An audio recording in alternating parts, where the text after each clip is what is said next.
ஃபார்முக்கு போய் கொஞ்சம் தான் ஆச்சு. இன்னைக்கு போய் பார்த்துடலான்னு சொல்லிட்டு காலையிலே போயிருந்தோம். போன உடனேயே பார்த்தது என்னன்னு பார்த்தீங்கன்னா, ஒரு மரம் அப்படியே விழுந்து கிடந்தது. ஏன்னா இது வந்து சப்போட்டா மரம். மரம் ஃபுல்லாகவுமே பிஞ்சும் பூவுமா அப்படியே நின்றுது. கொஞ்சம் சரிஞ்சு தான் நின்று கேரெல்லாம் கட்டி முட்டெல்லாம் கொடுத்து தான் விட்டுருந்தோம். என்னைக்காவது ஒரு நாள் விழும், ஆனால் இவ்வளோ சீக்கிரம் விழும்னு எதிர்பார்க்கல.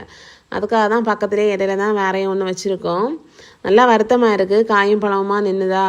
ஆனால் இதை வந்து வெட்ட போகிறதில்ல, அப்படியே இருக்கட்டும், காய்க்கிற அளவு காய்க்கட்டும் அப்படின்னு சொல்லிட்டு விட்டாச்சு. 1-2 கொய்யா பழமும் கீழே விழுந்திருந்து. மழைனால என்னன்னு தெரியல, நல்ல பெரிய சைஸாக இருக்குது. காக்கா குருவி கூட சாப்பிட்டுல கீழே கிடக்கிறது பார்த்ததும் வருத்தமாக இருந்தது.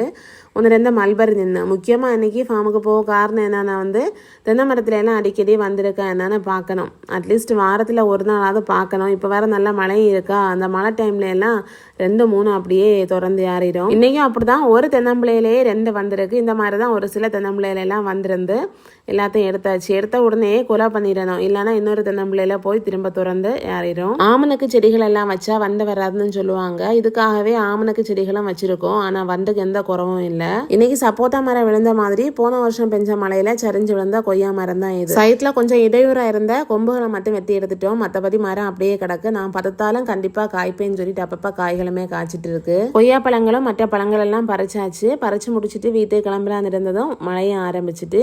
உங்க ஊர்கள் எல்லாம் மழை உண்டா?